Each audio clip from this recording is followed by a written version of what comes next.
দাবী মিচিং জনগণৰ জীৱনক লৈ হেঠালি খেলা নচলিব মিচিং জনগণৰ জীৱনক লৈ হেঠালি খেলা নচলিব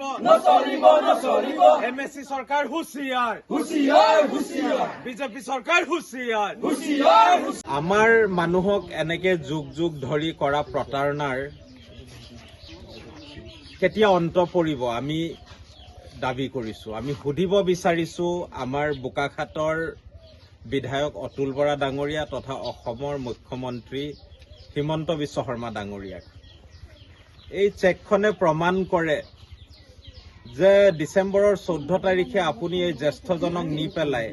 সমগ্ৰ অসমৰ সন্মুখত ফটো তুলি প্ৰতিশ্ৰুতি দিলে যে যোৱা বছৰ প্ৰলয়ংকৰী বানত মাথাউৰি ছিগি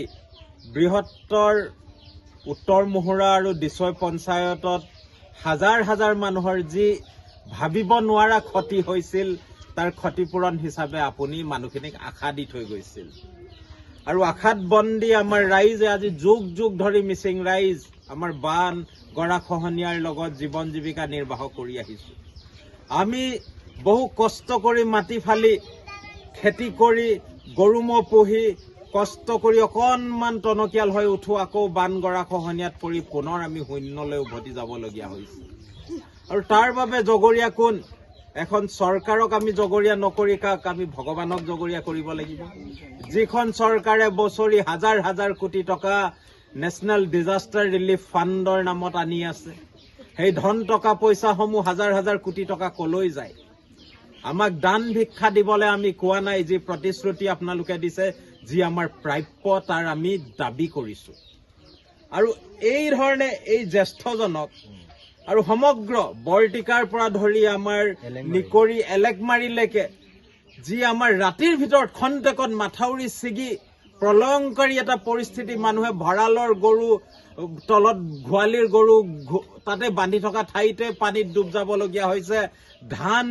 গোটেই ভঁৰাল ভাগি খহি পৰিছে ডুব গৈছে বছৰৰ আৰ্জন কেইবা বছৰৰ আৰ্জন নিমিষতে সকলোবোৰ শেষ হৈ গৈছিল আৰু মানুহে বহু দাবী দুবা কৰাৰ ফলত আপুনি এই ভুৱা প্ৰতিশ্ৰুতি দিছিল আজি ভুৱা বুলি এই কাৰণে ক'বলগীয়া হৈছে কিয়নো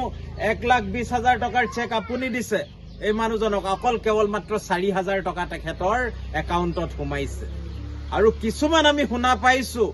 চৰকাৰী পক্ষৰ মানুহ চৰকাৰৰ মানুহ তেখেতৰ খাতাত বোলে 1,20,000 টকাকে সোমাইছে অথচ তেখেতসকলৰ ঘৰো হয়তো ইয়াত নাই এই ধৰণৰ বৈষমতা এই ধৰণৰ ৰাজনীতিক আমি কেতিয়াও পৃষ্ঠপোষকতা কৰিব নোৱাৰো সেইকাৰণে আমাৰ দাবী স্পষ্ট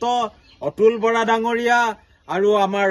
ডক্টৰ হিমন্ত বিশ্ব শৰ্মা ডাঙৰীয়া আপোনালোকে ৰাইজক যি প্ৰতিশ্ৰুতি দিছিল সমগ্ৰ অসমবাসীৰ আগত আমাক ষ্টেজত তুলি পেলাই আমাক যি প্ৰতিশ্ৰুতি দিছিল তাৰ আখৰে আখৰে পালন কৰক অন্যথাই সমগ্ৰ অঞ্চলৰ ৰাইজে প্ৰয়োজন হলে ইলেকশ্যন বয়কট কৰিবলৈ আমি বাধ্য হ'ম আৰু ৰাজপথলৈ ওলাই আহিবলৈ আমি ইতিমধ্যে যোজা কৰিছো সেইকাৰণে অতি তৎকালীনভাৱে আপুনি আমাৰ দাবীসমূহ মানি ল'ব বুলি আমি আশা ৰাখিলো